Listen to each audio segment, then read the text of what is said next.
क्या हो अगर जमीन खोदते वक्त आपको हजारों साल पुरानी ऐसी लाशें मिलें जिनकी चमड़ी और मांस आज भी बिल्कुल ताजा हो, और ऐसी खौफनाक हड्डियां जो इस दुनिया के किसी जानवर की हो ही नहीं। चीन में कई सालों से खुदाई के दौरान यही खौफनाक खेल चल रहा था। 1978 में इन्हीं रहस्यों को सुलझाने के लिए प्रोफेसर यांग ने कुनलुन की खौफनाक और बर्फीली पहाड़ियों के बीच पोस्ट 749 नाम की एक स्पेशल टीम बनाई। साल 1979 आ चुका था। हुबई उन सैनिकों में से एक था जो इस खुदाई में दिन रात पसीना बहा रहे थे। काम इतना थका देने वाला था कि वह कई बार काम करते करते बेहोश होकर गिर पड़ता था, लेकिन प्रोफेसर की बेटी यांग पिंग हमेशा उसे संभालती और उसकी हिम्मत बढ़ाती थी। हुबई को लगता था कि वह यांग पिंग को कई जन्मों से जानता है। उन दोनों का यह गहरा रिश्ता देखकर हुबई का दोस्त कांग सुन जलन की आग में जलता रहता था। एक दिन जब यह टीम एक अनजान और खूंखार जानवर की बहुत बड़ी खोपड़ी जमीन से बाहर निकालती है तो गुफा अचानक हिलने लगती है। एक भयानक धमाका होता है जिससे उनका पूरा कैंप तबाह हो जाता है। ऑफिसर हान के ऑर्डर पर सारे सैनिक अपने हथियार तानकर लड़ने के लिए तैयार खड़े हो जाते हैं, लेकिन धुएं के बीच से सिर्फ प्रोफेसर यांग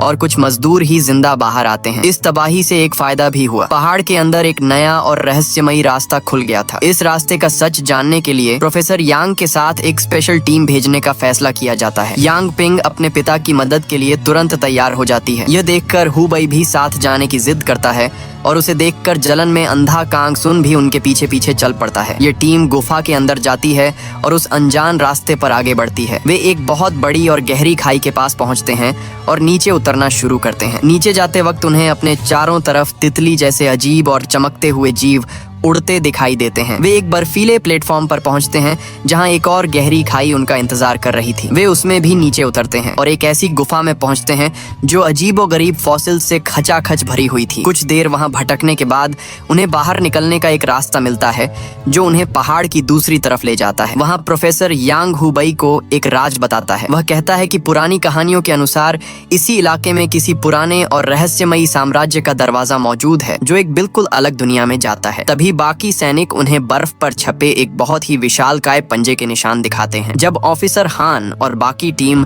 पहाड़ के एंट्री गेट पर लोहे का दरवाजा लगा रहे थे, तब प्रोफेसर यांग और उसके आदमी उस रहस्यमयी जानवर को ढूंढने के लिए उन पंजों के निशानों के पीछे निकल पड़ते हैं। लेकिन रास्ते में उनका सामना सबसे पहले उन उड़ने वाले छोटे जीवों से होता है जो उन्हें गुफा में चमकते हुए दिखे थे। जब वे उन्हें पास से देखते हैं तो उनके होश उड़ जाते हैं। वे कोई तितली नहीं बल्कि बेहद अजीब और खौफनाक चमगादड़ थे। जब तक वे कपड़ों पर बैठते तब तक कोई खतरा नहीं था, लेकिन एक सैनिक गलती से एक चमगादड़ को अपने नंगे हाथ से पकड़ लेता है। ये उसकी जिंदगी की सबसे बड़ी और आखिरी गलती साबित होती है। पलक झपकते ही उस सैनिक के शरीर में नीले रंग की भयानक आग भड़क उठती है और चंद सेकंड में ही वह इंसान जलकर सिर्फ एक हड्डियों का ढांचा बन जाता है। देखते ही देखते पूरी टीम मौत के उन चमगादड़ों से घिर जाती है। अपनी जान बचाने के लिए सैनिक उन पर अंधाधुंध गोलियां बरसाने लगते हैं, पर फिर भी उनके कई साथी उस खौफनाक नीली आग में जलकर राख हो जाते हैं। गोलियों की इस भयानक आवाज से वह विशाल जानवर तो घबरा कर भाग जाता है, लेकिन उसके भारी शरीर के मुड़ने से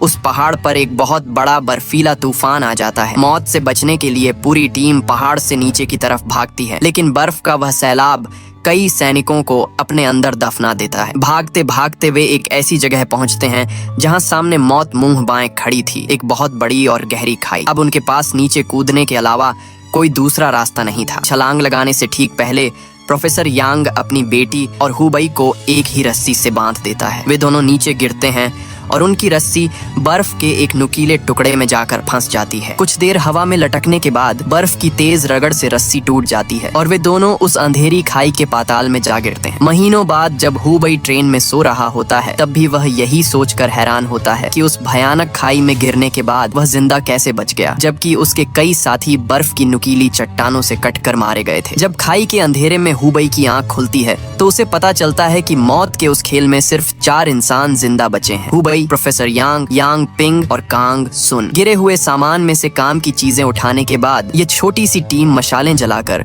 उस खौफनाक अंधेरे में आगे बढ़ती है। चलते चलते वे एक बहुत बड़ी गुफा में पहुंचते हैं। वहां बीचों बीच एक बहुत ऊंचा टावर खड़ा था और उसके चारों तरफ पुराने खंडहर बिखरे थे। प्रोफेसर यांग की आंखें चमक उठती हैं। वह इसे कुनलुन का पवित्र महल कहता है। कहानियों के मुताबिक उस टावर में 9 मंजिलें थीं, जहां सदियों पुराने खूंखार राक्षसों और शैतानों को कैद किया गया था। प्रोफेसर यांग अपनी अपनी पूरी जिंदगी इसी टावर को खोज रहा था। वह एक पुरानी वेदी के पास घुटनों के बल बैठता है और वहाँ एक मोमबत्ती जलाता है। जैसे ही आग जलती है, एक अजीब और लंबी ज्वाला उठती है। इस रोशनी को देखकर वहाँ हजारों चमगादड़ इकट्ठा हो जाते हैं और वह पूरा टावर एक खौफनाक लाल रोशनी से नहा उठता है। प्रोफेसर यांग को पूरा यकीन था कि सिर्फ हु बई और उसकी बेटी ही उस शैतानी टावर का दरवाजा खोल सकते हैं, और जब वे दोनों एक दूसरे का हाथ पकड़कर दरवाजे की तरफ बढ़ते हैं तो प्रोफेसर का यकीन सच हो जाता है। वह भारी दरवाजा खुद ब खुद खुल जाता है और एक अजीब सी रोशनी से चमकने लगता है। टावर के ऊपर से एक तेज रोशनी आसमान की तरफ जाती है, जो न जाने कितनी आत्माओं को अपनी तरफ बुलाने लगती है। लेकिन मौत का यह खेल अचानक तब रुक जाता है जब कांग सुन आगे बढ़कर उस मोमबत्ती को बुझा देता है। उसे शैतानों का यह दरवाजा खोलने का प्रोफेसर का पागलपन बिल्कुल भी मंजूर नहीं था। गुफा अब तेजी से ढहने लगी थी। गिरती हुई भारी चट्टानों और पीछे आ रहे मौत के चमगादड़ों से बचने के लिए वे लोग पागलों की तरह भागते हैं। कांग सुन अपने साथियों की जान बचाने के लिए खुद की कुर्बानी दे देता है। वह उन नीली आग वाले चमगादड़ों के बीच कूद जाता है। मरते वक्त उसके शरीर में एक भारी धमाका होता है, जिससे वह अपने साथ बहुत सारे चमगादड़ों को भी मार गिराता है। फिर भी कई चमगादड़ बच निकलते हैं और बचे हुए तीनों इंसानों के पीछे पड़ जाते हैं। भागते भागते उन्हें बाहर जाने का एक रास्ता मिलता है, जो उन्हें एक विशाल झरने के पीछे मौजूद एक ऊंची चट्टान पर ले जाता है। लेकिन मौत उनका पीछा नहीं छोड़ती और चमगादड़ वहां भी आ जाते हैं। जब हु बई मशाल से उन्हें भगाने की कोशिश करता है तो एक चमगादड़ उसे काट लेता है। पलक झपकते ही उसके कंधे पर वह खौफनाक नीली आग भड़क उठती है। आग बुझाने के लिए यांग पिंग तुरंत उसे चट्टान से धक्का देकर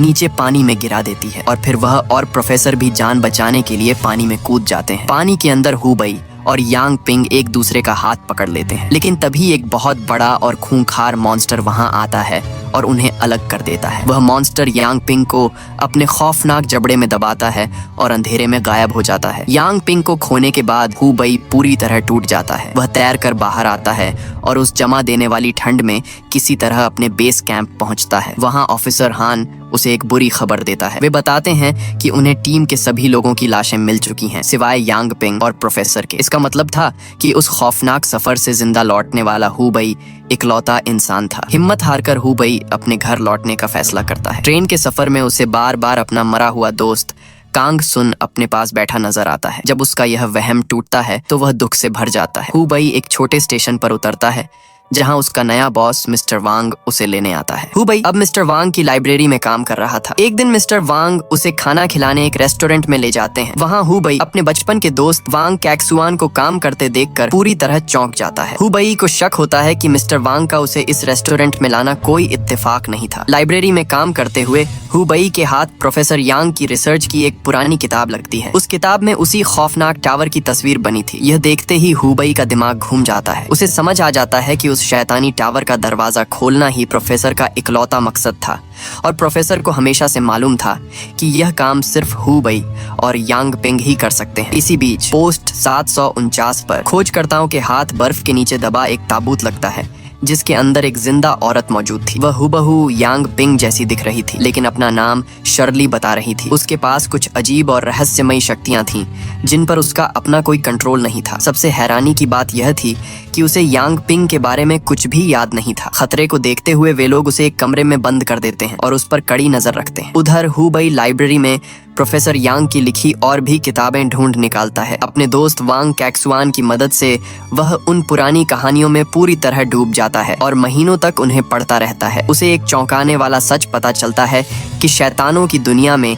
एक इंसानों जैसी प्रजाति रहा करती थी, जो सैटर्न यानी शनि ग्रह से आई थी। वे शैतानों और इंसानों दोनों के वारिस थे और वह खौफनाक टावर उन्हीं की छोड़ी हुई निशानी थी। करीब 10,000 साल पहले वह प्रजाति इस दुनिया से खत्म हो गई थी, क्योंकि इंसानों ने खुद को शैतानों के कंट्रोल से आजाद कर लिया था। लेकिन हु बई का दिमाग अभी भी कुछ सवालों में उलझा था। आखिर वो और यांग पिंग ही उस टावर को क्यों खोल सकते थे? प्रोफेसर का उसे खोलने के पीछे असली मकसद क्या था? और सबसे बड़ा सवाल, ये किताबें चुपके से उस तक कौन पहुंचा रहा था? वक्त बीतता है और 3 साल बाद 1985 में ऑफिसर हान को एक ऐसी खबर मिलती है जिससे वह पूरी तरह शॉक रह जाता है। उसकी टीम ने प्रोफेसर यांग को पहाड़ियों की एक गुफा में जिंदा खोज निकाला था। इसी बीच पश्चिमी चीन के ऑयल सिटी शहर पर अचानक उन विशाल और खूंखार मॉन्स्टर जानवरों का एक बहुत बड़ा हमला हो जाता है। वे जानवर अपने रास्ते में आने वाली हर चीज को तबाह कर देते हैं और उनके पीछे सिर्फ लाशें और इमारतों के खंडहर बचते हैं। प्रोफेसर यांग ऑफिसर हान को बताता है कि यह भयानक तबाही उसी टावर का दरवाजा खोलने का नतीजा है। वह सच का पता लगाने के लिए खुद उस इलाके की तरफ रवाना हो जाता है। दूसरी तरफ इन अजीब घटनाओं का असर हुबई पर भी होता है। उसके कंधे का वो पुराना जख्म फिर से ताजा हो जाता है और उसे भयानक दर्द देने लगता है। जब वह इलाज के लिए डॉक्टर के पास जाता है तो उसका नाम मिलिट्री के सिस्टम में दर्ज हो जाता है। इस तरह ऑफिसर हान को आखिरकार उसकी सही लोकेशन मिल जाती है। एक दोपहर हुबई की पीठ का दर्द इतना ज्यादा बढ़ जाता है कि अचानक उसके शरीर से वही खौफनाक नीली आग बाहर निकलने लगती है। हुबई के अंदर सोई हुई रहस्यमयी शक्तियाँ अब जाग चुकी थी। उसकी ताकत से लाइब्रेरी का सारा फर्नीचर अपने आप हवा में तैरने लगता है। तभी मिस्टर वांग वहाँ आ जाते हैं। ये सब देखकर वे जरा भी शॉक नहीं होते, बल्कि बहुत आराम से हुबई को समझाते हैं, उस चमगादड़ के हमले ने तुम्हारे खून में एक शैतानी ताकत मिला दी है। ये तुम्हें शक्तियाँ तो दे रहा है, लेकिन यही ताकत तुम्हें धीरे धीरे नर्क की तरफ भी खींच रही है। हुबई हैरान था कि मिस्टर वांग को ये सब कैसे मालूम है। तभी मिस्टर वांग अपनी रहस्यमयी शक्तियों का जादू दिखाते हैं और देखते ही देखते उस पूरी लाइब्रेरी को एक बहुत पुरानी टूम में बदल देते हैं। वह हुबई के सामने रिवील करते हैं कि वे कोई आम इंसान नहीं, बल्कि सॉलिन साम्राज्य के प्रिंस यी के वफादार रक्षक हैं। उसी जगह पर अचानक कई रक्षक आत्माएं प्रकट होती हैं, जिनमें हुबई के मरे हुए दोस्त कांग सुन की आत्मा भी खड़ी थी। मिस्टर वांग एक बहुत बड़ा राज खोलते हैं। वे बताते हैं कि प्रिंस यी असल में हुबई के ही पूर्वज थे। सालों पहले जब एक एडवांस टेक्नोलॉजी वाली शैतानी प्रजाति ने धरती पर कब्जा कर लिया था, तब प्रिंस यी ने इंसानों की फौज का नेतृत्व किया था। उन्होंने खुद की कुर्बानी देकर उस खौफनाक टावर को सील कर दिया था। इसके बाद ज्यादातर शैतान धरती छोड़कर भाग गए, लेकिन कुछ शैतान इंसानी रूप में यहीं छुप गए और उन्होंने आम इंसानों से शादियां कर ली। अब वे शैतान हुबई की तलाश में हैं, क्योंकि प्रिंस यी का खून होने के नाते सिर्फ हुबई ही उस टावर को खोलकर उन शैतानों को हमेशा के लिए आजाद कर सकता है। उधर पोस्ट 749 पर ऑफिसर हान गुस्से से बौखलाया हुआ था, क्योंकि उसकी टीम के हाथों से प्रोफेसर यांग निकल चुका था। लेकिन तभी एक बहुत बड़ी खुशखबरी आती है। शर्ली न सिर्फ होश में आ चुकी थी, बल्कि उसकी याददाश्त भी वापस आ गई थी। वह हुबई के साथ अपने पिता को ढूंढना चाहती थी। हान तुरंत लाइब्रेरी पहुंचता है और हुबई को साथ चलने के लिए मनाता है। मौत के उस पुराने मंजर को याद करके हुबई साफ मना कर देता है, पर जैसे ही उसे शर्ली के जिंदा होने का पता चलता है, वह तुरंत तैयार हो जाता है, क्योंकि यांग पिंग की याद उसे अंदर ही अंदर खा रही थी। मिस्टर वांग उसे चेतावनी देते हैं कि शैतान उसे पकड़ने के लिए जाल बिछा चुके हैं, लेकिन हुबई को सच जानना था कि यांग पिंग दोबारा जिंदा कैसे हुई। इसके अलावा उन खूंखार मॉन्स्टर्स ने अब प्रिंस की कब्र पर भी हमला कर दिया था, इसलिए इस मुसीबत को जड़ से काटना बहुत जरूरी हो गया था। हुबई अपने जिगरी दोस्त वांग कैक्सुआन को साथ लेता है और लाइब्रेरी से निकल पड़ता है। उत्तरी चीन पहुंचने पर वे उस टीम से मिलते हैं जो प्रोफेसर को ढूंढने जा रही थी। इस टीम में चेन डोंग, काओ वेई वेई नाम की एक लड़की, हथियारों से लैस सैनिक और खुद शर्ली मौजूद थी। यांग पिंग की शक्ल वाली शर्ली को देखकर हुबई अपने आंसू नहीं रोक पाता, लेकिन शर्ली उसके जज्बातों की कद्र नहीं करती। वह बहुत रूखेपन से बात करती है और कहती है कि उसे यांग पिंग नहीं, सिर्फ शर्ली कहा जाए। यह पूरी टीम ऊंटों पर सवार होकर उस खौफनाक रेगिस्तान में आगे बढ़ती है। कुछ दिन तो सफर शांति से कटता है, लेकिन फिर अचानक आसमान काला हो जाता है और एक भयानक रेतीला तूफान उन पर टूट पड़ता है। वे पागलों की तरह अपनी जान बचाकर भागते हैं, लेकिन इस अफरा तफरी में वे एक बात नोटिस नहीं करते। वह तूफान उनके पीछे इसलिए रुक गया था क्योंकि उन्होंने एक अदृश्य फोर्स शील्ड पार कर ली थी और अब वे ऑयल सिटी के खौफनाक खंडहरों में आ चुके थे। तूफान से बचकर जब वे ऊंटों से उतरते हैं तो उनके होश उड़ जाते हैं। इस भगदड़ में वे अपने कई साथियों को खो चुके थे और वांग कैक्सुआन भी गायब था। इस बीच हुबई को होश आता है और वह खुद को उस बंद ताबूत के अंदर पाता है। वह घबराकर बाहर निकलने के लिए छटपटाता है, पर तभी एक जादुई चमत्कार होता है। उसके शरीर के सारे गहरे घाव बहुत ही तेज रफ्तार से अपने आप भरने लगते हैं। तभी वहाँ मिस्टर वांग की आत्मा आती है और बताती है कि यह कोई आम ताबूत नहीं, प्रिंस को दोबारा जिंदा करने के लिए बनाया गया था। अगले ही पल हुबई खुद को एक गहरे अंधेरे में गिरता हुआ महसूस करता है और जब उसकी आंख खुलती है तो वह सीधा उस खौफनाक शैतानी टावर के सामने खड़ा था। वहाँ उसे यांग पिंग का वो खौफनाक सच पता चलता है। उस विशाल मॉन्स्टर ने यांग पिंग को पानी से निकालकर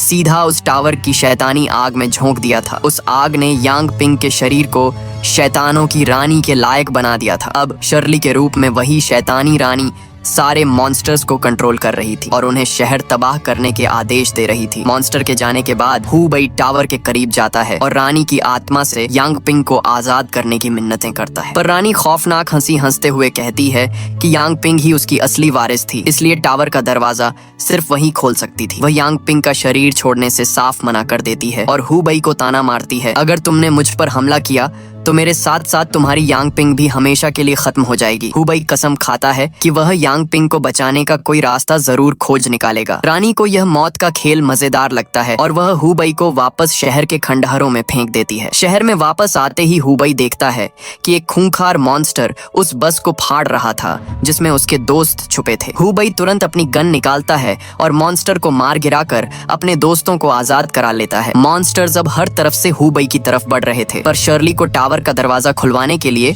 हु बई का जिंदा रहना जरूरी था, इसलिए वह खुद उसे बचाने कूद पड़ती है। वह अपनी रहस्यमयी शक्तियों से एक भारी कार हवा में उठाती है और उन मॉन्स्टर्स पर दे मारती है, जिससे घबराकर वे पीछे हट जाते हैं। लेकिन अब हालात बेकाबू हो चुके थे। मॉन्स्टर्स चारों तरफ से उन पर टूट पड़ने वाले थे। चेन डोंग किसी मॉन्स्टर का खाना बनने के बजाय सम्मान की मौत चुनता है और अपनी गन अपनी ही कनपटी पर रख लेता है। इसी सबसे दर्दनाक मोड़ पर हु बई शर्ली की आंखों में झांकता है। उसे समझ आ जाता है कि उसकी मासूम यांग पिंग अब हमेशा के लिए खत्म हो चुकी है और अब वह कभी लौट कर नहीं आएगी। आंसुओं और भारी मन के साथ हु बई अपनी गन तानता है और शर्ली के सीने में एक के बाद एक 3 गोलियां उतार देता है। गोलियां लगते ही एक भयानक जादू टूटता है। शहर के सारे मॉन्स्टर्स पल भर में धुएं की तरह हवा में गायब हो जाते हैं और वह खौफनाक शैतानी टावर एक जोरदार धमाके के साथ पूरी तरह ढहकर राख हो जाता है। जादू टूटते ही उसका शरीर वापस यांग पिंग के रूप में बदल जाता है। अपनी यांग पिंग को इस हालत में देखकर हु बई फूट फूट कर रोने लगता है, लेकिन तभी चमत्कार होता है। यांग पिंग की सांसें लौट आती हैं और वह मुस्कुराते हुए कहती है कि वह आखिरी बार उसे देखकर बहुत खुश है। हु बई तुरंत उसे अपनी गोदी में उठाता है